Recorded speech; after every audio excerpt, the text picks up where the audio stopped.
여원영은 독립운동가이자 해방 후 통일정부 수립을 위해서 활동한 정치가이다. 일제강점기 때 중국 상하이에서 신한청년당을 만들어 파리 강화회의의 대표를 파견하고 국내에서 3.1운동이 일어나는 계기를 마련한다.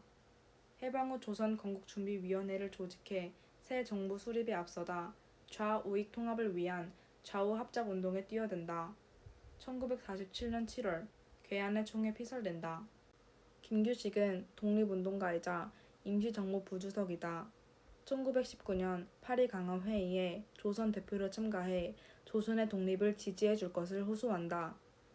해방이 되자 여원영과 함께 좌우합작운동을 벌였으나 좌절되었다. 그 후 김구와 함께 남북협상을 주도한다. 단독 정부 수립에 반대해 대한민국 정부 수립에 참여하지 않다가 6.25 전쟁 중 북으로 끌려간 뒤 병으로 사망한다. 3.1운동은 우리나라 독립운동사에서 무척 중요한 사건이다. 전 민족이 전국 각지에서 참여한 일제강점기 최대 규모의 독립운동이었고 3.1운동을 계기로 각지에 세워진 여러 임시정부를 통합하여 중국 상하이에 대한민국 임시정부가 수립되었다. 그렇다면 이토록 중요한 3.1운동에 불을 지핀 사람들은 누구일까? 수많은 독립운동가들이 관여했기에 누구의 역할이 가장 중요했다고 딱 잘라 말할 수는 없지만 그 중에서도 여원영과 김규식의 역할을 빼놓을 수는 없다. 두 사람은 3.1운동과 광복, 그리고 대한민국 정부 수립 과정에서 그 누구보다 중요한 역할을 했기 때문이다. 제1차 세계대전이 막바지로 치닫던 1918년 미국 대통령 윌슨은 식민지 국가들이 다른 민족이나 국가의 간섭을 받지 않고 자신의 정치적 운명을 스스로 결정할 권리가 있다는 민족 자결주의를 발표한다. 이 선언은 당시 제국주의 식민지였던 나라들에게 독립의 희망을 품게 했다. 일본의 식민지였던 조선도 예외는 아니었다. 하지만 윌슨의 선언은 모든 식민지 국가에 적용되는 게 아니라 독일과 오스트리아 등 제1차 세계대전의 패전국이 소유했던 식민지에만 해당하는 사항이었다. 패전국이 아닌 일본의 식민 지배를 받던 조선은 해당 사항 없음이었던 것이다. 독립운동가들이 독립에 대한 희망을 품게 된 계기가 또 하나 있다. 윌슨의 민족 자결주의 선언이 나오기 한 해 전 러시아 혁명가 레닌이 억압받는 아시아와 아프리카 식민지 국가들의 독립을 지지한다고 선언했다. 레닌의 선언 역시 우리나라 독립운동가들이 독립의 꿈을 꿀 수 있게 만들어 주었다. 중국 상하이에서 독립운동을 하던 여원영도 그런 꿈을 꾼 독립운동가들 중 한 사람이었다. 여원영은 조선이 일제 식민지가 되기 전 학교를 세워 애국 계몽 운동을 벌이다가 일제 감정기가 시작되자 중국으로 망명했다. 이후 1919년 파리에서 제1차 세계대전 승전국들이 모여 전후 평화체제를 구상하는 회의가 열린다는 소식을 접했다. 여원영은 조선 대표로 자신이 몸담고 있던 신한청년당 소속의 김규식을 파견하기로 결정했다.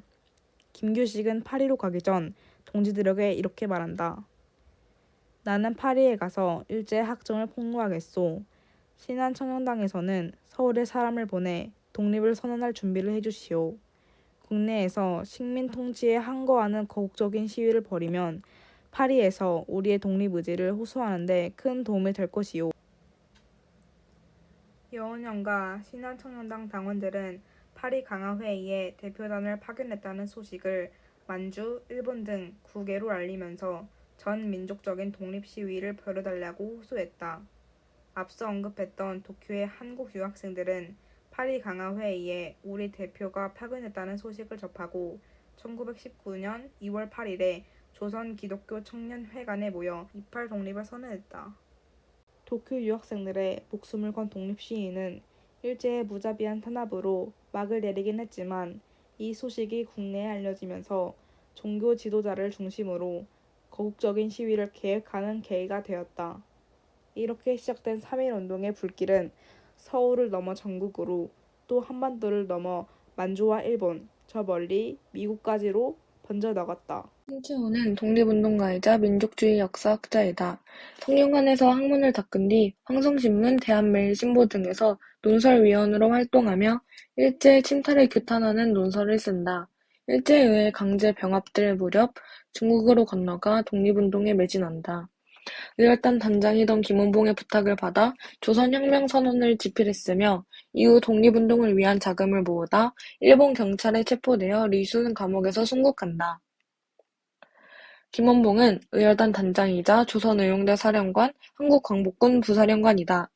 1919년 만주에서 항일 무장 독립운동 단체인 의열단을 조직해 일제 식민지 기간 파괴 및 유인 암살 등 의열투쟁을 벌인다. 역대 독립운동가를 통틀어 가장 높은 액수의 현상금이 걸렸을 정도로 일제를 공포에 몰아넣었다. 해방 후 좌익으로 몰려 친일 경찰에 체포된 뒤 신변의 위협을 느껴 월북했으나 1958년 김일성에게 숙청당한다.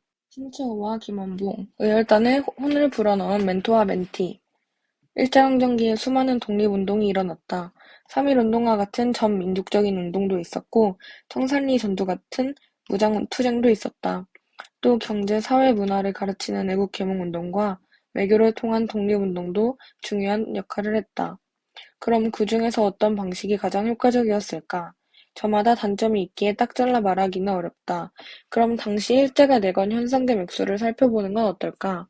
일제강점기 내내 가장 큰 현상금이 걸렸던 독립운동가는 의열단을 이끄는 단장인 김원봉이었다. 왜 그렇게 큰 현상금이 걸렸던 걸까? 일제는 우리나라 독립운동가들에게 현상금을 걸었다. 우리가 익히 아는 인물일수록 금액이 높았다. 임시정부를 이끌던 김구에게는 현상금 60만 원, 그리고 이번 이야기의 주인공 의열단 단장인 김원봉에게는 현상금 100만 원을 걸렀다. 현상금의 규모로도 알 수 있듯이 일제를 공포에 떨게 만들었던 김원봉은 의열투쟁의 중심에 서 있던 인물이었다. 김원봉은 어떻게 독립운동을 벌일까 고민했다.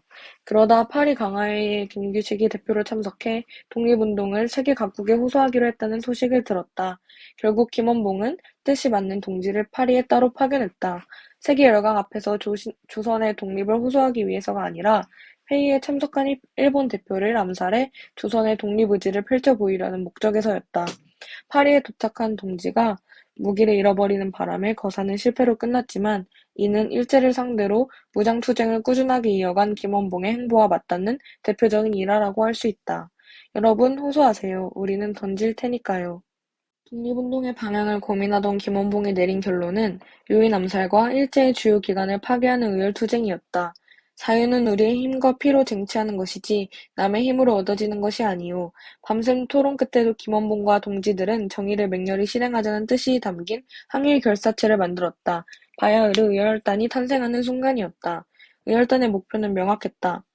조선 총독과 일본군 수뇌부, 친일 앞잡이 등 마땅히 죽여야 할 일곱 부류를 정해 처단한다는 식민통치기구의 총독부인 조선 총독부와 경제 수탈의 진원지인 동양축식 주식회사, 독립운동가들의 체포와 고문을 담당하는 일제경찰서 등 5개의 핵심 기관을 파괴한다는 것이었다.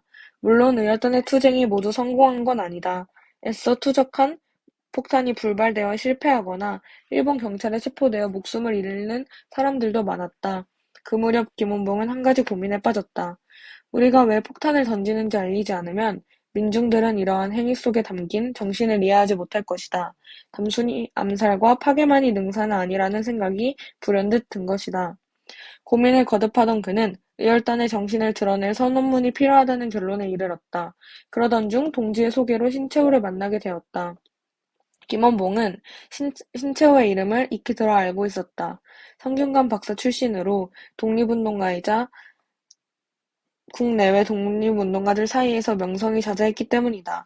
1922년 겨울 김원봉은 베이징으로 건너가 신채호를 만났다. 선생님, 저와 함께 상하이로 가셔서 의열단의 이념과 정신을 나타낼 수 있는 선언문을 집필해 주십시오.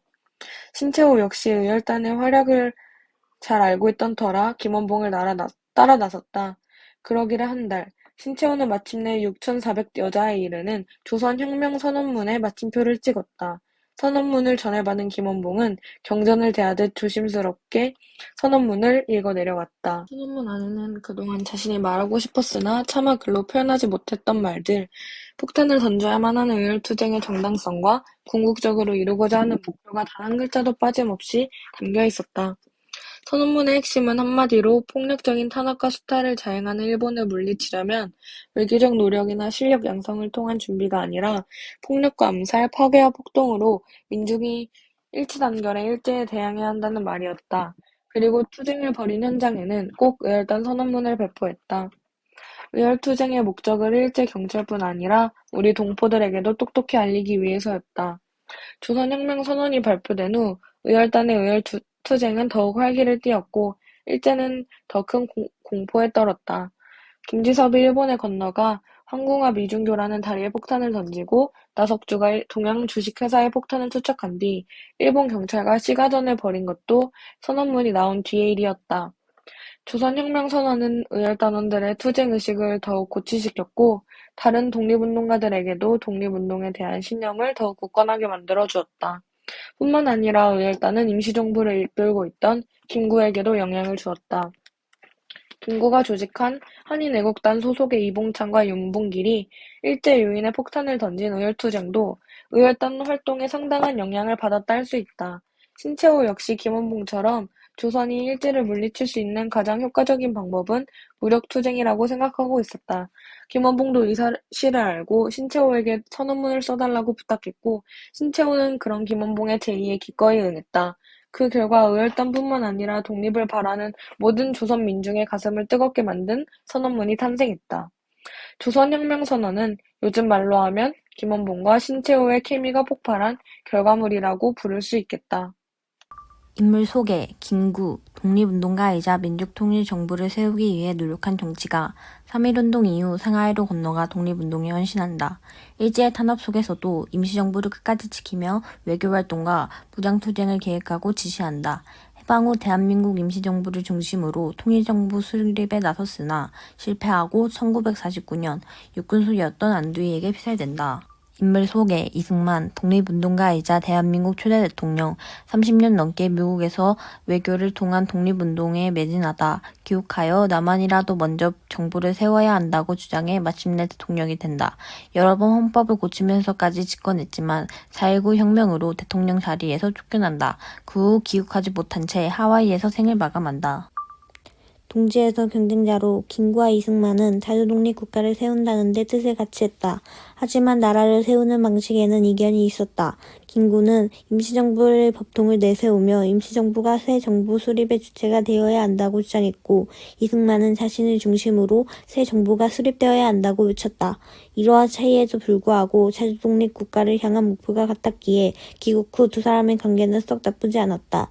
이승만은 주구장창 단독선거를 통해 단독정부를 세우자고 주장했다. 반면에 김구는 남한이 단독정부를 세워져 북한에서도 따로 정부가 수립될 것이니 남과 북은 동족 상잔의 비극을 겪게 될 거라며 강하게 반대하였다. 단독정부 수립 문제로 이승만과 완전히 갈라섰다.